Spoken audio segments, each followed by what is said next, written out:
നബിയനാ റസൂലുള്ളാഹി സ്വല്ലല്ലാഹു അലൈഹി വസല്ലം തങ്ങൾ പറഞ്ഞില്ലയോ, മൻ ഖാമ റമളാന ഈമാനൻ വഹ്തിസാബാ ഗുഫിറ ലഹു മാ തഖദ്ദമ മിൻ ദംബിഹി. നബിയനാ റസൂലുള്ളാഹി സ്വല്ലല്ലാഹു അലൈഹി വസല്ലം തങ്ങൾ പറയുകയാണ്, ആരൊരുവൻ പരിശുദ്ധമാക്കപ്പെട്ട തറാവീഹ് നമസ്കാരം കൃത്യമായി നിർവഹിച്ചു, വിശ്വാസം പൂർണ്ണമായി നിലകൊണ്ടുകൊണ്ടും കൂലി പ്രതീക്ഷിച്ചുകൊണ്ടും തറാവീഹ് നമസ്കാരം കൃത്യമായി നിർവഹിച്ചു, പരിശുദ്ധമായ റമദാനിൽ ആ നമസ്കാരം ശ്രദ്ധ പതിപ്പിച്ചു,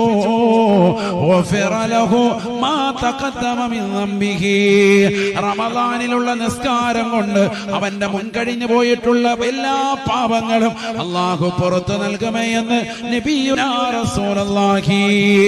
നിന്റെ ജീവിതത്തിൽ ചെയ്തു പോയിട്ടുള്ള എല്ലാ മുൻ പാപങ്ങളും ചെറുപാപങ്ങളും അല്ലാഹു പുറത്തു നൽകുന്ന അമലാ തറാവീഹ് നമസ്കാരമെന്ന് നബിയുനാ റസൂലുള്ളാഹി.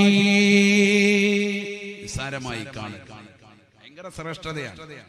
അതുകൊണ്ട് ആ 20 റക്അത്ത് തറാവീഹ് നമസ്കാരം മുടങ്ങാതെ കൃത്യമായി പുരുഷന്മാര് പള്ളിയിൽ നിസ്കരിക്കണം, വീട്ടിൽ സഹോദരിമാരെ നിർവഹിക്കണം. കൂലി പ്രതീക്ഷിച്ച് വിശ്വാസം അർപ്പിച്ച് ആരെങ്കിലും അത് നിർവഹിച്ചാൽ മുൻ കഴിഞ്ഞു പോയിട്ടുള്ള എല്ലാ ചെറുപാപങ്ങളും പൊറുക്കും എന്ന് ഹബീബ് റസൂലുള്ളാഹി. നബി തങ്ങളുടെ വാക്കാണ്, അതിൽ വിശ്വാസമുള്ളവർ മുഅ്മിനീങ്ങളാണ്. അതുകൊണ്ട് വിട്ടുപോകാൻ പാടില്ല. റമദാനിൽ നമ്മൾ തറാവീഹ് നിസ്കരിക്കുന്നവരാണ്. ഫർള് നിസ്കരിക്കാത്തവരെന്തായാലും ഈ കൂട്ടത്തിലില്ല, എല്ലാവരും നിസ്കരിക്കും. അതാണ് നമ്മൾ മനസ്സിലാക്കേണ്ടത്.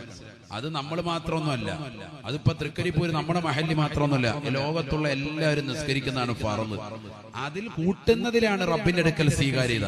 അതിന് മുമ്പ് ശേഷമുള്ള സുന്നത്തുകൾ, അതിനാണ് റവാത്തിബ് സുന്നത്ത് എന്ന് പറയുക. ആ റവാത്തിബ് സുന്നത്തുകൾ, ളുഹാ നമസ്കാരം, മഗ്രിബിന്റെയും ഇശായിന്റെയും ഇടയിൽ ഉള്ള അവ്വാബീൻ നിസ്കാരം, രാത്രി എഴുന്നേറ്റ് ഉറക്കത്തിൽ എഴുന്നേറ്റ് 2 റക്അത്ത് തഹജ്ജുദ് നിസ്കാരം, അങ്ങനെ നിന്നെ കൊണ്ട് സാധിക്കുന്ന നിസ്കാരങ്ങൾ, വിത്ർ നമസ്കാരം, അത് ഏറ്റവും ചുരുങ്ങിയത് 3 റക്അത്തെങ്കിലും നിസ്കരിക്കുന്ന ശീലം, ഖുർആൻ ഓതുന്ന ശീലം, അങ്ങനെ നിന്നെ കൊണ്ട് എത്രത്തോളം കൂട്ടി അമൽ ചെയ്യാൻ പറ്റുമോ അപ്പോഴേ സ്വീകാര്യത ഉണ്ടാവുള്ളൂ അല്ലാഹുവിന്റെ അടുക്കൽ.